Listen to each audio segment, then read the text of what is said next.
इस साल के आखिर में नवंबर में अमेरिका में राष्ट्रपति पद के लिए चुनाव होने हैं, जिसके लिए अभी से सरगर्मियां बढ़ गई हैं। लगातार वहां से खबरें आ रही हैं। दुनिया भर की नज़र अमेरिका के राष्ट्रपति चुनाव पर है। बीती रात एक और खबर आई, अमेरिकी राष्ट्रपति जो बाइडन इस बार चुनावी मैदान में नहीं होंगे और उन्हें लेकर ये जानकारी सामने आ रही है कि डेमोक्रेटिक पार्टी के कुछ नेताओं ने भी उनसे ये अपील, ये रिक्वेस्ट की थी। और अब जो है, ऐसा कहा जा रहा है कि उनकी जगह शायद कमला हैरिस, जो उपराष्ट्रपति हैं अमेरिका की, वो चुनावी मैदान में उतर सकती हैं। हमारे साथ अभिषेक हैं जो तमाम जानकारियां लेकर आए हैं। क्या कुछ अपडेट्स हैं, लेटेस्ट अपडेट्स क्या हैं, क्या पूरी जानकारी है, आप शुरुआत से अगर बताएं हमारे दर्शकों को। कल रात जो बाइडन, जो अभी राष्ट्रपति हैं अमेरिका के, वो डेमोक्रेटिक पार्टी से आते हैं। जैसा कि आपको पता होगा, अमेरिका में दो पार्टियों का दबदबा है, रिपब्लिकन और डेमोक्रेटिक। इन्हीं दोनों के बीच सत्ता बदलती रहती है, कभी इसका राष्ट्रपति कभी इसका राष्ट्रपति। जैसे आपको डोनाल्ड ट्रंप, वो रिपब्लिकन पार्टी से हैं, जो बाइडन डेमोक्रेटिक पार्टी से। कल रात उन्होंने ऐलान किया कि मैं इस साल का राष्ट्रपति चुनाव नहीं लड़ूंगा।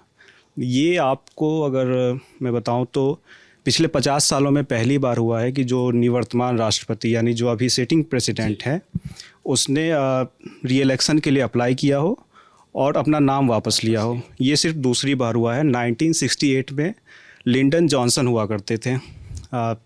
वो वियतनाम वॉर जब 60s में हो रहा था, तो उसमें जॉनसन की काफ़ी फजीहत हुई थी और ट्रूप्स भेजने को लेकर उनकी अप्रूवल रेटिंग काफ़ी घट गई थी। तो उन्होंने फैसला किया था कि मैं 68 का चुनाव नहीं लड़ूंगा। बाइडन ने क्यों नाम वापस लिया, इसकी सबसे बड़ी वजह है उनकी ख़राब फिटनेस। अगर आपको याद हो, 27 जून को जो CNN पे प्रेसिडेंशियल डिबेट हुई थी, उसमें जो बाइडन लड़खड़ाते हुए दिखे। कई चीज़ों पे अपनी बात वो सही ढंग से नहीं रख पाए। और कोई भी जो दर्शक होता है, वोटर होता है, वो पूरी डिबेट नहीं देखता। 1.5 घंटे की डिबेट कोई नहीं देखेगा। बहुत कम लोग होंगे जो उस पर बैठ के उस पर चर्चा करें। तो वो जो क्लिप्स चलती हैं आजकल के ज़माने में, रील्स और शॉर्ट्स का जो ज़माना है, तो जो ट्रंप कैंपेन है, ट्रंप की जो टीम है, उसने उसको पकड़ा और जहाँ जहाँ पे बाइडन लड़खड़ाए उसको हाईलाइट किया। तो वो एक साबित करने का उनके पास हो गया कि हम जो कहते आ रहे थे पहले से कि he is unfit for the role, तो वो साबित हो रहा है। तो बाइडन के लिए मुश्किल हो गया था। और उनकी जो पार्टी के सांसद थे, डेमोक्रेटिक पार्टी के सांसद, और जो डोनर्स थे, जो पैसे देते हैं, जिनके दम पे आप चुनाव लड़ते हैं, वहाँ हज़ारों करोड़ रुपए आते हैं इलेक्शन में पार्टियों के लिए। जैसे अभी मैं देख रहा था एक रिपोर्ट जिसमें 100 मिलियन डॉलर्स हैं, यानी लगभग आपको 800-850 करोड़ रुपए ये बाइडन कैंपेन के पास हैं। वो इतना खर्च करेंगे। तो ये सब मुश्किलें आई। हाँ, तो बाइडन फिर भी अड़े रहे कि नहीं, मैं तो चुनाव लड़ूंगा और मैं ही हूँ जो हरा सकता हूँ ट्रंप को, क्योंकि मैंने 4 साल काम किया है और पहले मैंने हराया है और मैंने बहुत सारी चीज़ें करके दिखाई हैं। लेकिन वो फिटनेस में उनके नहीं दिख रहा था। एकाएक जो ये खबर देर रात आई, इसके पीछे की आपको मुख्य वजह क्या लगती है कि बाइडन ने नाम वापस क्यों लिया होगा, या क्या उन पर कोई दबाव बनाया गया पार्टी का? बिल्कुल। पिछले हफ्ते बाइडन ने कहा था कि कोई अगर मुझे हेल्थ कंडीशन हो जाए, उसके बाद ही मैं विचार करूंगा कि मुझे छोड़ना है कि नहीं छोड़ना है। उसके अगले दिन उनको कोविड-19 हो गया। वो कोरोना से संक्रमित हुए। फिर वो अपने घर में आइसोलेशन में हैं अभी भी। और इस बीच में उनका था कि जो बराक ओबामा हैं, नैन्सी पेलोसी हैं, डेमोक्रेटिक पार्टी के बड़े नेता, बराक ओबामा 8 साल राष्ट्रपति रहे, तो वो सब उनसे बात कर रहे थे कि आप इससे ड्रॉप आउट करिए, क्योंकि आपके रहते हुए हम ये चुनाव नहीं जीत सकते। तो इस दबाव की वजह से उन्होंने नाम वापस लिया। अब जब जो बाइडन का नाम जो है वो रेस से बाहर हो गया है, तो कमला हैरिस का नाम आगे आ रहा है। तो आपको किस तरीके से, आपने पूरा देखा है, समझा है, आप किस तरीके से इस नाम को देखते हैं? क्या दावेदारी होगी या क्या लगता है?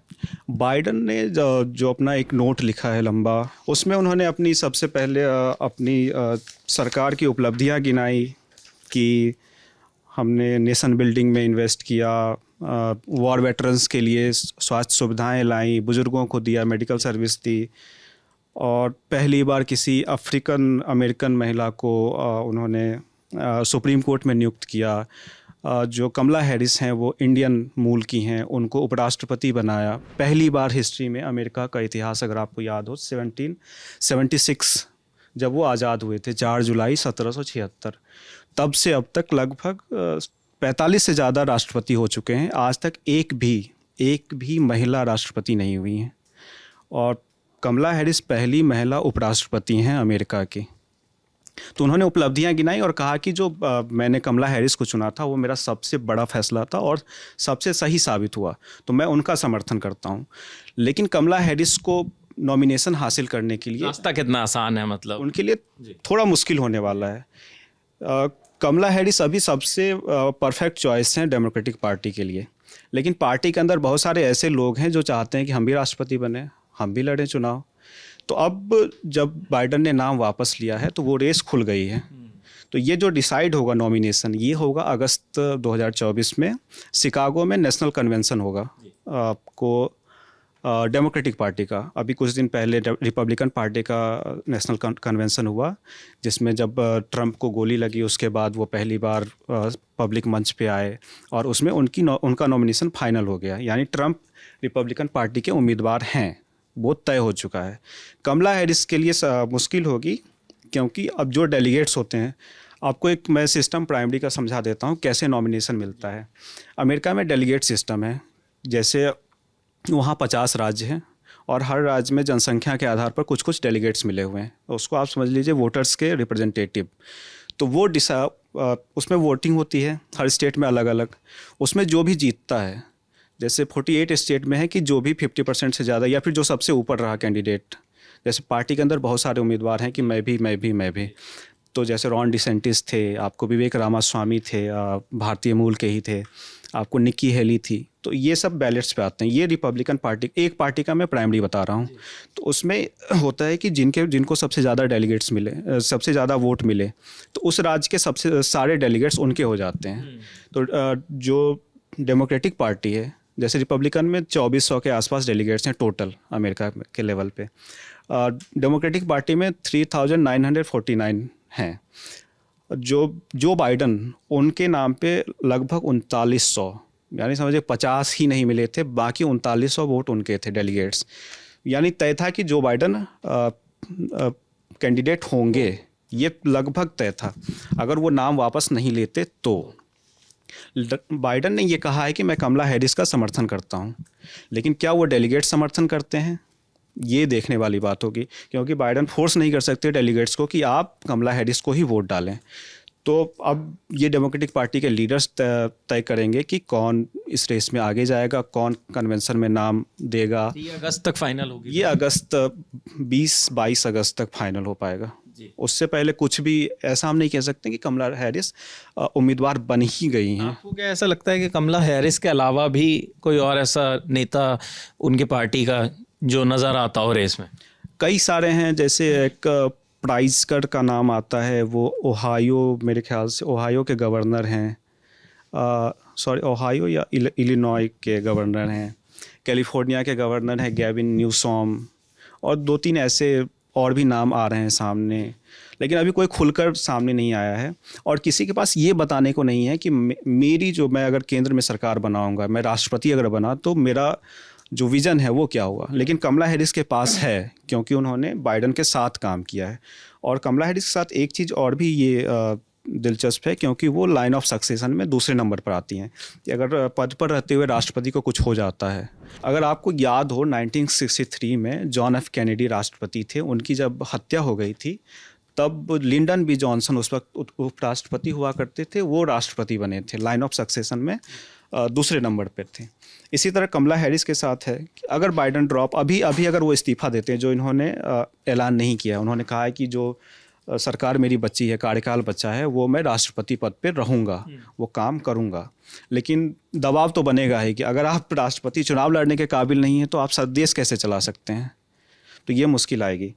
तो डेमोक्रेटिक पार्टी के पास ये दिखाने का मौका होगा कि कमला हैरिस महिला हैं, वो भारतीय मूल की हैं, डाइवर्सिटी वाली बात आएगी, लाइन ऑफ सक्सेशन में दूसरे नंबर पर हैं, तो वो सबसे बेहतरीन उम्मीदवार हैं। उनके नाम पर ज़्यादा, मेरे ख्याल से, मुझे जो लगता है, जो पढ़कर और देखकर मुझे समझ में आया कि उनके नॉमिनेशन के चांस सबसे ज़्यादा हैं। अभिषेक, अगर हम हमारे दर्शकों के लिए समझना चाहें कि जिस तरीके से जो बाइडन ने अपना नाम वापस ले लिया है, कमला हैरिस का नाम सबसे आगे चल रहा है। तो अब जब चुनाव होंगे राष्ट्रपति पद के, तो किस पार्टी का पलड़ा जो है वो थोड़ा भारी नज़र आ रहा है? डेमोक्रेटिक पार्टी पहले से बेहतर स्थिति में पहुंचेगी आगे, या फिर जो दूसरी पार्टी है उसका दबदबा होगा? ये बताने से पहले मैं आपको जो यूएस में राष्ट्रपति चुनाव होते हैं उसका एक बेसिक स्ट्रक्चर बता देता हूँ। यूएस में जैसा मैंने बताया कि जो पार्टी का प्राइमरी इलेक्शन होता है उसमें भी डेलीगेट सिस्टम है। जो मेन इलेक्शन होता है जो 5 नवंबर 2024 को होने वाला है उसमें भी डेलीगेट सिस्टम है। यानी कि हर स्टेट में जनसंख्या के आधार पे कुछ प्रतिनिधि बटे हुए हैं कि इतने वोट आपको मिले तो इतने प्रतिनिधि। कुछ राज्यों में ऐसा सिस्टम है, कुछ राज्यों में ऐसा है कि किसी जो भी सबसे ज़्यादा वोट लेके आया सारे डेलीगेट्स उसके, तो वो बहुत ही दिलचस्प होता है और वो गिनने में आपको समझ नहीं आएगा। कोई अगर 30 स्टेट भी जीत के वो राष्ट्रपति चुनाव नहीं जीत पा रहा है, कोई 20 जीत के वो जीत जाएगा। तो इस तरह का सिस्टम है। तो टोटल जो डेलीगेट्स होते हैं 538 होते हैं, वो स्टेट वाइज बटे हुए हैं और जिसको 270 मिलते हैं यानी ½ + 1 वो विजेता होता है। जैसे बाइडन को 306 मिले थे पिछली चुनाव में, इस बार वो लड़ नहीं रहे हैं। तो इस बार का जो चुनाव है उसमें शुरुआत से ही अगर 2020 से आप देखें जब ट्रंप हारे, जब ट्रंप 2020 का चुनाव हारे तो उसके बाद जब वो कुर्सी खाली करने वाले थे तब आपको याद हो जनवरी 2021 में दंगे हुए थे वहाँ की संसद में। उस दिन जो डेलीगेट्स होते हैं वो उस दिन संसद में जाकर वोटिंग कर रहे थे। एक औपचारिकता ही होती है, आपको पता होता है कि वो किसके पक्ष में वोट डालेंगे और कौन राष्ट्रपति बनेगा, लेकिन वो औपचारिकता के दिन उस दिन दंगे हुए, लोग घुस गए, कुछ लोग मारे भी गए। और वो कहते हैं कि इतिहास में काला दिन था अमेरिका के लिए कि वो लोकतंत्र की दुहाई देते हैं और उनके यहाँ संसद पे हमला हो रहा है और उसके पीछे ट्रंप का हाथ बताया गया, उनके खिलाफ इम्पीचमेंट लाया गया। वो पास नहीं हुआ, अलग बात है। और ये परंपरा रही है कि जब कोई प्रेसिडेंट कुर्सी छोड़कर जाता है तो वो नए प्रेसिडेंट के शपथ ग्रहण समारोह में शामिल होता है। ट्रंप नहीं गए थे। उसके बाद जब वो कुर्सी से हटे तो उनके ऊपर कई सारे केस चले, डॉक्यूमेंट ले जाने का, सीक्रेट डॉक्यूमेंट्स अपने घर ले जाने का, दंगे करवाने का, चुनाव में धांधली करवाने का, चुनाव का नतीजा पलटने की कोशिश करने का, और हस मनी ट्रायल की एक पॉर्न स्टार का मामला था, उसको पैसे देकर उन्होंने चुप कराया कि वो संबंध जो कभी कथित तौर पर उन्होंने उसमें पॉर्न स्टार के साथ बनाए थे उसको उजागर ना हो और उसके बदले उसका फ़ायदा उनको राष्ट्रपति चुनाव में हो। वो 2016 की बात थी। तो इस तरह के मामले थे और कभी किसी ने सोचा नहीं था कि ट्रंप फिर से उभर कर सामने आएंगे और वो सबसे बड़े उम्मीदवार बन जाएंगे और राष्ट्रपति चुनाव जीतने के सबसे प्रबल दावेदार। उनके खिलाफ एक एक करके सारे केस खारिज हो रहे हैं। कुछ दिनों पहले उन पे हमला हुआ था, जानलेवा हमला, तो सिंपैथी वोट वो भी मिला। तो अमेरिका में बहुत सारे वोटर्स जो होते हैं वो डिसाइड करते हैं, मतलब वो रिपब्लिकन होते हैं या फिर डेमोक्रेट्स होते हैं, ये मैक्सिमम लोग। कुछ लोग ऐसे होते हैं जो न्यूट्रल वोटर्स होते हैं, उनको कहते हैं पॉलिटिकल इंडिपेंडेंट्स। तो वो लोग जो कुछ का आंकड़ा है वो डिसाइड करता है कि चुनाव किस तरफ जाएगा। तो जिस तरह से चीज़ें अभी हो रही हैं, जैसे आपको मैंने बताया सिंपैथी वोट, वो तो एक तो जाएगा ही ट्रंप को। दूसरी चीज़, जो डेमोक्रेटिक पार्टी के कैंडिडेट हैं वो उतने ताकतवर नहीं हैं। जो बाइडन पे लोगों का भरोसा ख़त्म हो गया है, बहुत सारे लोगों का। लेकिन डेमोक्रेटिक पार्टी के ऐसे भी समर्थक हैं जो कहते हैं कि हम किसी पत्थर को दे देंगे लेकिन ट्रंप को वोट नहीं देंगे। तो इस तरह की चीज़ें अभी काफ़ी मामला समझ लीजिए कि 50-50 है, लेकिन ट्रंप का पलड़ा थोड़ा भारी है, अभी भारी नज़र आ रहा है। जो बाइडन के भविष्य पर भी अगर मैं आपसे एक टिप्पणी लेना चाहूँ तो कि अब उनका भविष्य किस तरफ जाता हुआ दिख रहा है? जी, बाइडन ने कहा है कि वो जनवरी 2021 तक, जब तक नए राष्ट्रपति 2025 तक जब तक नए राष्ट्रपति नहीं आ जाते तब तक वो पद पर बने रहेंगे और अपना पूरा ध्यान जो है राष्ट्रपति की जिम्मेदारियों पर लगाएंगे। लेकिन ये बहुत मुश्किल होगा क्योंकि बाइडन अगर राष्ट्रपति चुनाव नहीं लड़ सकते और वो सबसे बड़ी बात उसकी वजह है ख़राब फिटनेस, तो उसी आधार पे आप राष्ट्रपति कैसे रह सकते हैं? तो जो ट्रंप कैंपेन है या डोनाल्ड ट्रंप हैं वो इसको मुद्दा बनाएंगे और ये मजबूर करेंगे और ये काफ़ी प्रेशर पड़ेगा उन पे कि वो अभी इस्तीफ़ा दें। क्या ऐसा भी हो सकता है कि चुनाव थोड़ा जल्दी हो जाए? इसकी संभावना कम लगती है, लेकिन बाइडन इस्तीफ़ा दे सकते हैं, ये चांस लग रहा है। ये हो सकता है और उस स्थिति में कमला हैरिस राष्ट्रपति बनेंगी और फिर वो चुनाव लड़ेंगी। अगला प्रश्न मेरा कमला हैरिस से जुड़ा हुआ है, ये एक आखिरी टिप्पणी उन पर भी मैं आपसे लेना चाहूँगा। अगर वो राष्ट्रपति बन जाती हैं अमेरिका की, तो भारत से संबंधों पर या भारत के परिप्रेक्ष्य में किस तरीके से आप देखते हैं?